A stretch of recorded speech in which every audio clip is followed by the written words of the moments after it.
হঠাৎ করে শরীর অসুস্থ, তাই রান্নাটাও করতে পারলাম না।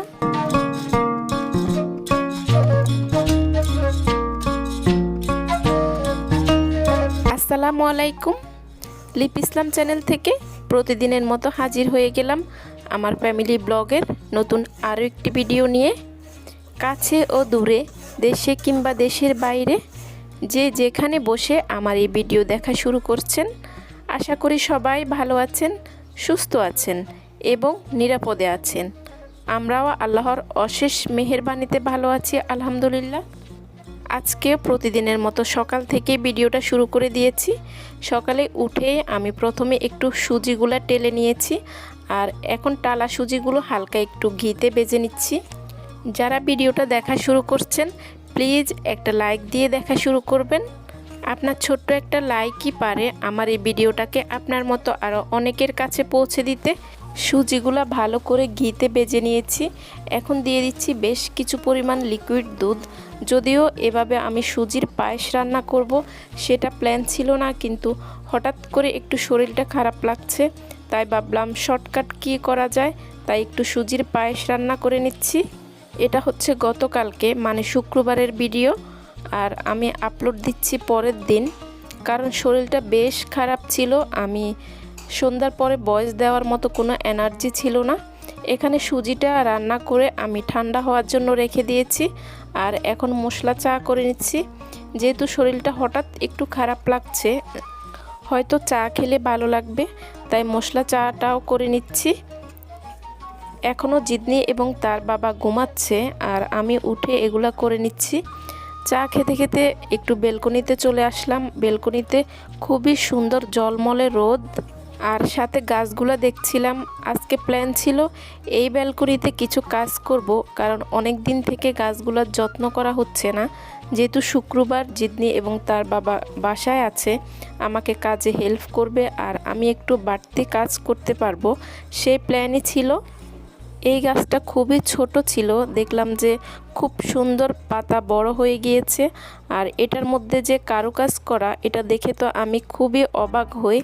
আসলে আল্লাহর সৃষ্টি কতই না সুন্দর। আর এগুলা ইনডোরে ছিল, এখন একটু রোদে দিয়েছি।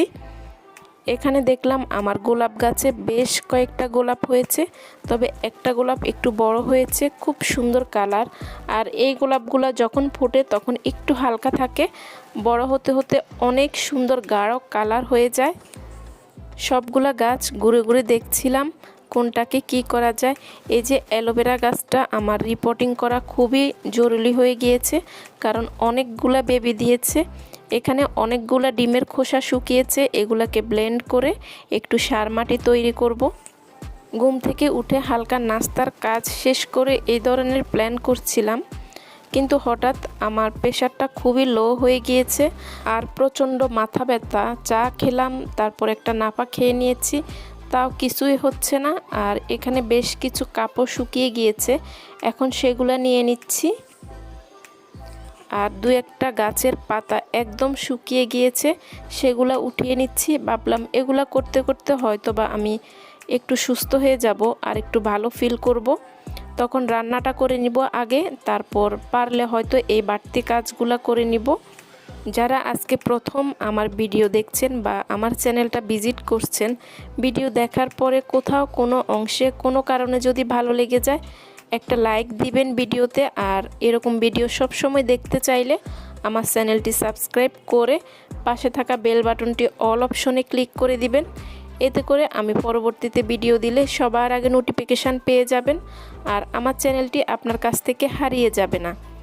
আর আপনাদের ফ্রেন্ড সার্কেল বা ফ্যামিলি মেম্বার এরকম কেউ যদি এই টাইপের ভিডিও দেখতে পছন্দ করে, তাদের সাথে শেয়ার করে দিতে ভুলবেন না। কথা বলতে বলতে আমি সবগুলা গাছ ঘুরে ঘুরে দেখেছি, কিন্তু আমার শরীর আরও খারাপ হয়ে গিয়েছে। আমি অলরেডি গিয়ে শুয়ে পড়েছি। আর এটা হচ্ছে আমি শোয়া থেকে উঠলাম একদম দুপুরের দিকে। জিদনির বাবা অলরেডি মসজিদে চলে গিয়েছে, আর উঠে দেখি ওরা বাবা মেয়ে মোটামুটি সব কাজ করে রেখেছে। আমাকে বলছে রান্না করার দরকার নেই, কিন্তু দু একটা এলোমেলো ছিল, সেগুলো আমি এখন ঠিক করে নিচ্ছি। এই যে সকালবেলা সুজি এভাবে রেখে দিয়েছে, চুলায় খাওয়ার পানি বসিয়ে দিয়েছে, আর জিদনি অলরেডি সব গোছ গাছ করে জিদনির বাবা ফ্লোরটা মুছে দিয়েছে ও নামাজে দাঁড়িয়ে গিয়েছে। আমি যে কোন সময় ঘুমিয়ে পড়েছি আমি নিজেও জানি না। মসজিদে ওয়াজ শুনে বুঝতে পারছিলাম দুপুর হয়ে গিয়েছে। আমার তো মাথায় আছে রান্না তো করতে হবে আর গোছ গাছ সহ সব কাজ বাকি, কিন্তু দেখলাম যে ওরা যা পেরেছে করে রেখেছে। আলহামদুলিল্লাহ, আমাকে কিছুই করা লাগেনি। আমি শুধু এখন গোসল করে নামাজ পড়ে নিব। আস্তে আস্তে করে শরীরটাও বেটার ফিল করছি। আর সব রুমগুলা আমি ঘুরে ঘুরে দেখছিলাম যে ওরা কি করেছে। দেখলাম যে আলহামদুলিল্লাহ যা করেছে ভালোই করেছে। যারা আমার নিয়মিত ভিডিও দেখেন তারা অবশ্যই বুঝতে পারবেন। জিদনি এমনি সবসময় ওর রুমটা ভালোভাবে গুছিয়ে রাখে। ওর পড়ার টেবিল, ড্রেসিং টেবিল, ওর বেড কখনোই আমাকে গুছানো লাগে না। আমাদের রুমটাও সময় পেলে গুছিয়ে দেয়, কিন্তু সময় না পেলে আমি গুছিয়ে থাকি। আজকে যেহেতু দেখলো আমি অসুস্থ, তাই সব কিছু একেবারে যেরকম পেরেছে গুছিয়ে নিয়েছে। আর এখন যেহেতু ওর একটু পড়ালেখার চাপ, তাই প্রতিদিন কোরআন শরীফ পড়তে পারছে না। আজকে যেহেতু সময় পেয়েছে তাই একটু বেশি করে পড়ে নিচ্ছে। সব কিছু দেখে ও যখন কোরআন শরীফ পড়ছে এরই পাকে আমিও গোসল করে নিয়েছি। কিছুক্ষণ রোদে বসবো আর এরই পাকে একটু নিজের যত্ন করে নিচ্ছি। একটু হালকা ক্রিম দিয়ে নিচ্ছি। আর এখনও আমি লোশন দেওয়া শুরু করিনি, আরও শীত আসলে শুরু করব, তাই একটু রোজ ওয়াটার দিয়ে নিব। আমি শীত এবং গরমে সবসময় এই রোজ ওয়াটারটা দিই। আমার কাছে খুবই ভালো লাগে, হাত ও পা খুবই সফট থাকে। এই দিক দিয়ে আপনাদের ভাইয়া মসজিদ থেকে অলরেডি চলে এসেছে আর আসার সময় 3 জনের জন্য বিরিয়ানি নিয়ে আসছে। বিরিয়ানিটা দেখে তো জিদনি অনেক খুশি, কারণ এই বিরিয়ানিটা আমাদের সবার অনেক পছন্দের। আর সাথে আরও কিছু শাক সবজি নিয়ে এসেছে। মিষ্টি কুমড়া শাক নিয়ে এসেছে, বলল তোমার মন ভালো হয়ে যাবে এই শাকটা দেখলে। যেহেতু ওরা আজকে ফ্রি আছে, বিকেলে হয়তো সময় করে কেটে দিবে আর আমি পারলে রাতে রান্না করে নিব। এখন আমি আর কিছুই করব না, একটু সালাদ কেটে নিচ্ছি, তারপর খাবারটা সার্ভ করে আমরা খেয়ে নিব। আপনাদের ভাইয়া সাধারণত বাইরের এসব খাবার নিজেও খায় না, আমাদেরকেও খেতে দেয় না, কিন্তু আজকে যেহেতু আমার শরীর অসুস্থ ছিল তাই একটু স্যাক্রিফাইস করলো আর কি। আর এমনিতে এই বিরিয়ানিটা অনেক মজা হয়। তো এখন আমরা 3 জন একসাথে বসে পড়েছি, খেয়ে নিব। দেখতে দেখতে ভিডিও শেষ প্রান্তে চলে আসলাম। আমার ফুল ভিডিওতে যদি কোনো ভুল ত্রুটি হয় অবশ্যই ক্ষমা সুন্দর দৃষ্টিতে দেখবেন। আর আমার ভিডিও সংক্রান্ত কোনো মতামত থাকলে অবশ্যই কমেন্ট করে জানাবেন।